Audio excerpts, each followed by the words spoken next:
সালামু আলাইকুম রহমতুল্লাহ। আউযু বিল্লাহি মিনাশ শাইতানির রাজিম। বিসমিল্লাহির রহমানির রহিম। কুনতুম খায়রা উম্মাতিন উখরিজাত লিন-নাস তা'মুরুনা বিল মারুফ ওয়া তানহাউনা আনিল মুনকার ওয়া তু'মিনুনা বিল্লাহ। তোমরা সর্বশ্রেষ্ঠ জাতি, মানুষের মঙ্গলের জন্য তোমাদেরকে বাহির করা হয়েছে, কারণ তোমরা মানুষকে সৎ কাজে আদেশ দিবে, অসৎ কাজে নিষেধ করবে এবং বলবে যে আমরা মুসলমান। অর্থাৎ ঈমান নেওয়ার পরে প্রত্যেকটা মানুষের জন্য দায়িত্ব হয় সে সৎ কাজে আদেশ দিবে এবং অসৎ কাজে নিষেধ করবে। আর এটা এই উম্মতের, সর্বসাধারণ উম্মতের জন্য এটা তার দায়িত্ব। এখন এই দায়িত্ব যার যতটুকু যোগ্যতা আছে সে ততটুকু পালন করবে। আর আল্লাহ পাক জানেন যে কার কতটুকু যোগ্যতা আছে। লা ইউকাল্লিফুল্লাহু নাফসান ইল্লা উসআহা লাহা মা কাসাবাত ওয়া আলাইহা মা ইকতাসাবাত। অর্থাৎ মানুষের জন্য যতটুকু যোগ্যতা আছে, অর্থাৎ তার সাধ্যের মধ্যে যা আছে, এর বাইরে আল্লাহ পাক কাউকে কোনো কিছু বোঝা হিসেবে দেয় নাই যেটা তার বহন করার যোগ্যতা নাই।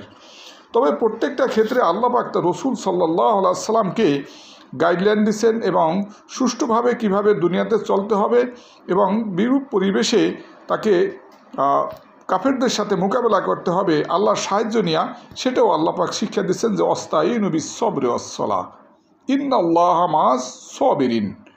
অর্থাৎ ধৈর্য সহকারে নামাজের মাধ্যমে আল্লাহর কাছে সাহায্য চাইছে এবং চাওয়ার জন্য আল্লাহ পাক আল্লাহ রাসূল সাল্লাল্লাহু আলাইহি ওয়াসাল্লামকে বলছেন। ইট মিনস এটা আমাদের প্রত্যেক উম্মতের জন্য একই হেদায়েত, কেন কোরআন শরীফের আয়াতসমূহ আমাদের আমলের জন্য পেশ করা হয়েছে। আয়াতসমূহ এর বাস্তবায়নটা এটা হলো আমাদের কাজ। আমরা এটার উপরে আমল করব এবং অন্য মানুষকে এর আমলের উপরে উঠাবো। পূর্ববর্তী জমানার যে পয়গম্বর ছিলেন তাদের কাছে আমাদের এই উম্মতের ব্যাপারে অনেক ঘটনা বর্ণিত আছে বিভিন্নভাবে।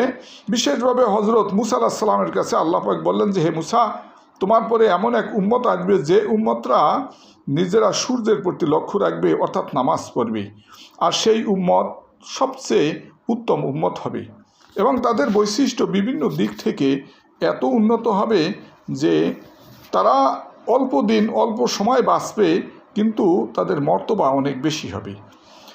এই ব্যাপারে যখন এই উম্মতের অনেক মর্যাদার কথা মুসা আলাইহিস সালাম জানতে পারলেন আল্লাহর থেকে, তখন বলল যে হে আল্লাহ, তুমি আমাকে সেই উম্মত দান করো। তখন আল্লাহ পাক বললেন যে না, সে উম্মত রাখা হয়েছে আখির নবী হজরত মুহাম্মদ সাল্লাল্লাহু আলাইহি সাল্লামের জন্য। তারা সেই উম্মত হবে এবং তারা বিশেষভাবে নামাজের প্রতি লক্ষ্য রাখবে, সূর্যের প্রতি লক্ষ্য রাখবে। এর মানে হলো নামাজের প্রতি তারা যত্নবান হবে। যেমন আল্লাহ রাসূল সাল্লাল্লাহু আলাইহি সাল্লাম যখন মেরাজে গমন করেন তখন 5 ওয়াক্ত নামাজ এই উম্মতের জন্য আল্লাহ পাক তোহফা স্বরূপ দান করেন। অর্থাৎ এই নামাজের মাধ্যমে বান্দা আল্লাহর সান্নিধ্য লাভ করবে, তার দিদার লাভ করবে। সেক্ষেত্রে যেমন জোহরের নামাজ সূর্য ঢলার পর থেকে শুরু হয় এবং আসরের নামাজ মানুষের বা কোনো বস্তুর ছায়া দ্বিগুণ হওয়ার পরে শুরু হয়, মাগরিবের নামাজ সূর্য ডোবার পর থেকে শুরু হয় এবং ঈশার নামাজ সূর্য ডোবার 1 ঘন্টা 12 মিনিট পরে, অর্থাৎ পূর্ণ মাত্রায় যখন অন্ধকার নেমে আসে তখন থেকে শুরু হয়। এরপরে ফজরের নামাজ সুবে সাদেকের থেকে শুরু হয় এবং সূর্য ওঠার কয়েক মিনিট আগ পর্যন্ত থাকে। এই নামাজ সমূহের মধ্যে ফজরের নামাজের গুরুত্ব অনেক বেশি বলা হয়েছে এই জন্য যে ফজরের টাইমে ফেরেশতারা দুনিয়াতে আগমন করে, অর্থাৎ দুনিয়াতে আগমন করে রাত্রে যারা বিশেষভাবে এই ফজরে যারা আসে ডিউটির জন্য, অর্থাৎ বান্দারা যে আমল করে এই আমল রেকর্ড করার জন্য আসে। অর্থাৎ বান্দার সমুদায় আমল সমূহ এই ফেরেশতারা সব কিছু দেখেন এবং রেকর্ড করেন, আল্লাহর কাছে এটা পেশ করেন।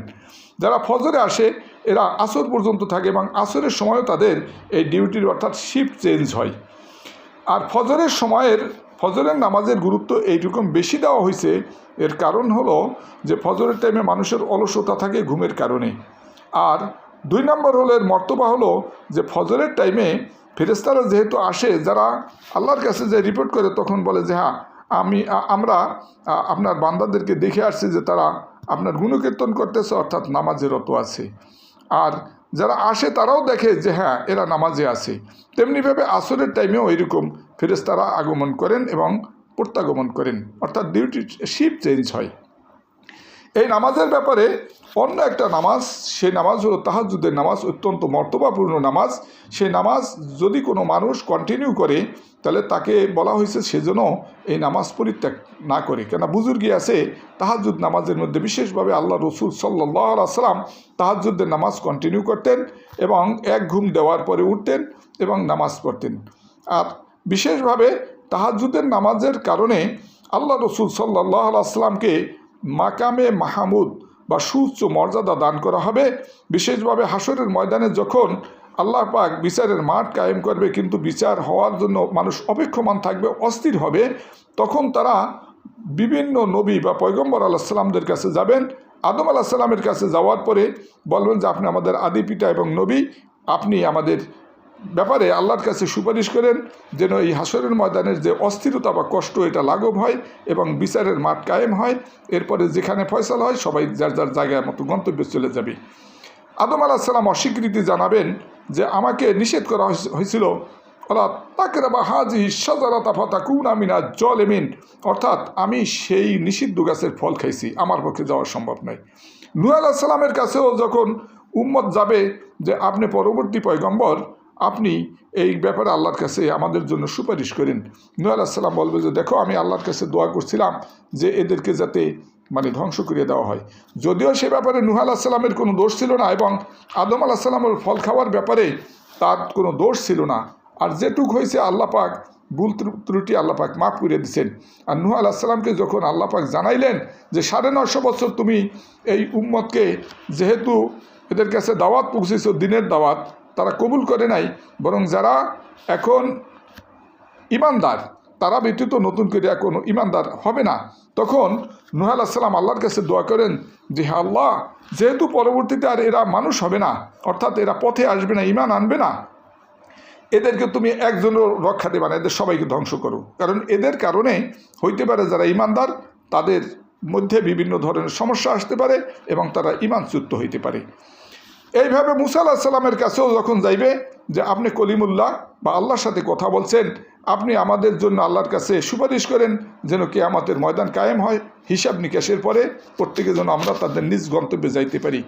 মুসা আলাইহিস সালাম বলবেন যে দেখো আমি তো কিপ্তি যে কুক ছিল ফেরাউনের, তাকে আমি অনিচ্ছাকৃতভাবে ঘুষি দিছে আর সে মারা গেছে। আল্লাহ যদি আমার জিজ্ঞাসা করে তাহলে সেখানে আমার কি হবে? আর এরপরে ঈসা আলাইহিস সালামের কাছে যখন উম্মত যাবে, ঈসা আলাইহিস সালামও আপত্তি পেশ করবে যে আমি আমার মৃত্যুর পর আমার অনুপস্থিতিতে খ্রিস্টানরা তারা আমাকে আল্লাহর পুত্র হিসাবে চিহ্নিত করছে এবং এটা তাদের তৃত্ববাদ যেটা করছে এটা শিরক। এই জিনিসটা আল্লাহ যদি আমাদের জিজ্ঞেস করে যে তোমার উম্মতেই করছে কেন, এখানেও সে ভয় পাবে। তখন সবাই মিলা মুহাম্মদ সাল্লাল্লাহু আলাইহি সাল্লামের কাছে যাবেন। তিনি আল্লাহ পাক তাকে এই ব্যাপারে বিশেষভাবে ওয়াদা করছেন যে মাকামে মাহমুদ বা সুস্থ মর্যাদা যেটা উম্মতের জন্য সাফায়েতে কোবরা যাকে বলা হয় সেটা, এবং আল্লাহর দরবারে আল্লাহ রসুল সাল্লাল্লাহু আলাইহি সাল্লাম সিজদায় পড়ে যাবেন এবং আল্লাহর প্রশংসামূলক গুণবাচক বিভিন্নভাবে আল্লাহর কাছে যখন এই ব্যাপারে আর্জি পেশ করবেন, তখন আল্লাহ পাক কিয়ামতের ময়দান কায়েম করবেন। কিয়ামতের ময়দান কায়েম করার পরে ফয়সালা হয়ে যাবে এবং তাদেরকে প্রত্যেকে তার নিজ নিজ আমল অনুযায়ী আল্লাহর যেটা ভালো মনে করেন সেই অনুযায়ী তাদের ফয়সালা জান্নাত অথবা জাহান্নাম অথবা অন্য অন্য বিচার যেটা করণীয় সেটা করবেন। এখানে অন্য একটা বিষয় আছে, সেটা হলো আল্লাহ রসুল সাল্লাল্লাহু আলাইহি সাল্লাম তিনি যে নিদর্শন রেখে গেছেন, বিশেষভাবে তিনি যখন মক্কা থেকে মদিনায় যান, মক্কা থেকে কেন মদিনায় গেছেন, তার মাতৃভূমির সাথে তিনি বাধ্য হয়েছেন কাফেরদের অত্যাচার নিপীড়নের কারণে। তখন আল্লাহ পাক শিখাইছেন যে আপনি দোয়া করেন যে হে আল্লাহ, তুমি আমাকে এই মক্কা ত্যাগ করো, আসানের সাথে করো, এবং যেখানে আমি যাব অর্থাৎ মদিনা, সেখানেও যাতে আমি যাইতে পারি সেটাও আসানের সাথে হয়। আর আল্লাহ পাক সেই ওয়াদা পূর্ণ করেন এবং বিশেষভাবে 8ম হিজরিতে আল্লাহ রসুল সাল্লাল্লাহু আলাইহি সাল্লাম মক্কা বিজয় করেন এবং এই বিজয়টা আল্লাহর পক্ষ থেকে তার জন্য রহমত ছিল। বিশেষভাবে মুসলমানদের জন্য কোরআন নাজিল হয়েছে, এটা তাদের জন্য আল্লাহর পক্ষ থেকে রহমত এবং রোগের শেফা এবং প্রত্যেক কাজের সফলতার জন্য রহমতের জন্যই নাজিল হয়েছে। আর কাফেররা যে এই কালামকে অনুসরণ না করিয়া বরং এ ব্যাপারে ব্যঙ্গ বিদ্রুপ অথবা খারাপ কাজ করে এর জন্য তাদের এভিডেন্স স্বরূপ হবে এবং এটা তাদের জন্য ক্ষতি অথবা বিশেষভাবে আযাবের কারণ হবে। আল্লাহ পাক মানুষকে এমন কোনো বোঝা দেয় না যে বোঝাটা তার বহন করার ক্ষমতা আল্লাহ পাক দেয়নি। এই জন্য প্রত্যেক মানুষকে তার দিল দিমাগ থেকে চিন্তা করলে সে ভালো এবং মন্দ বুঝতে পারে। আর বিশেষভাবে এখানে স্বস্তির বিষয়টা যে আল্লাহ পাক শিক্ষা দিল যে তার মাতৃভূমি তাকে ত্যাগ করতে হবে, কিন্তু সেখানেও যাতে আল্লাহ পাক তাকে শান্তির সাথে এখান থেকে, অর্থাৎ মাতৃভূমির জন্য যদি অতিরিক্ত অস্থির হয় অথবা এর মহব্বতে যদি যাইতে মনেই না চায়, তাহলে তো সে এর থেকে যে বড় যে প্রাপ্তি আছে আল্লাহর হুকুম পালনের জন্য, উম্মতকে সঠিক পথে পরিচালনা করার জন্য, সেটা তাদের জন্য সম্ভব হবে না। তেমনিভাবে পূর্ববর্তী জমানায় অর্থাৎ আল্লাহ রসুল সাল্লাল্লাহু আলাইহি সাল্লামের জমানায় ইসলাম যেমনিভাবে উজ্জ্বল আকার ধারণ করছে বা ইসলাম বিস্তার লাভ করছে, পরবর্তী অর্থাৎ আমরা যারা আছি এই সময়েও ইসলাম কিন্তু ওই দিকেই ধাবিত হবে এবং বিশেষভাবে গোটা বিশ্বের খ্রিস্টান এবং মুসলমানরা একত্র হবে এবং এরা অন্য অন্য কুফরি শক্তি বিশেষভাবে যারা আছে ইসের উপরে অর্থাৎ এই যে শিরকের উপরে আছে, এদের অ্যাগেনস্টে এই বিশেষভাবে যুদ্ধ করবে। এই যুদ্ধে সম্মিলিত মুসলমান এবং খ্রিস্টানরা বিজয়ী হবে এবং সেই যুদ্ধে বিশেষভাবে ইহুদিরা এরা পরাস্ত হবে। আর ইহুদিদের পরিণতি তো ভয়াবহ, এটা রয়েই গেছে।